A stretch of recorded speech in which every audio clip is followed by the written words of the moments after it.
మెదక్ జిల్లా కలెక్టరేట్ కార్యాలయం ముందు గత 12 రోజులుగా తమ న్యాయమైన డిమాండ్ల కోసం అమలు చేయాలని కోరుతూ చేస్తున్న దీక్షకు నర్సాపూర్ మున్సిపల్ చైర్మన్ మురళీ యాదవ్ సంఘీభావం తెలిపారు. నిత్యం ప్రజలతో మమేకమయ్యేటువంటి విఓఏలకు కనీస వేతనం 18,000తో పాటు వారికి హెచ్ఆర్ ఆరోగ్య కార్డులు అందజేయాలని డిమాండ్ చేశారు. వారితో మెదక్ జిల్లా బీజేపీ అధ్యక్షులు గడ్డం శ్రీనివాస్, జిల్లా బీజేపీ ఉపాధ్యక్షులు సత్యనారాయణ తదితరులు పాల్గొన్నారు.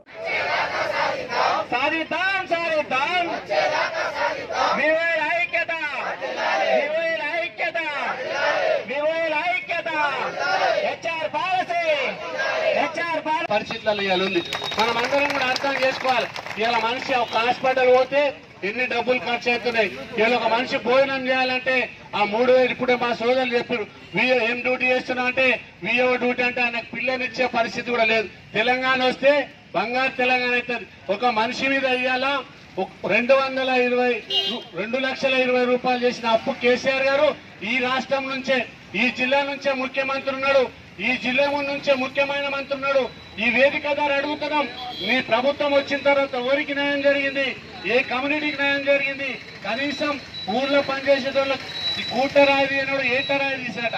ఇక్కడ ఉన్న వాళ్ళకి న్యాయం జరగలే, ఇక్కడ రైతులు మోసపోతుంటే వాళ్ళకి న్యాయం జరగలే, వనగల్ల వానొస్తే వాళ్ళని పట్టించుకునేలేరు. పక్క రాష్ట్రంలో ఇంకో ఏమో చేస్తాట. అక్కడ పోయి ఔరంగాబాద్ లో ఒక ర్యాలీ పెడతాట 12,000.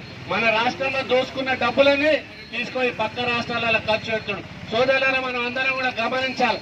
ఇవాళ కన్న తల్లికి అన్నం పెట్టలే, ఇక్కడ పనిచేసేళ్లకు పిన్న తల్లికి బంగారు గాజులు చెప్పిస్తారు వేదికలను చెప్పిన నాయకులు.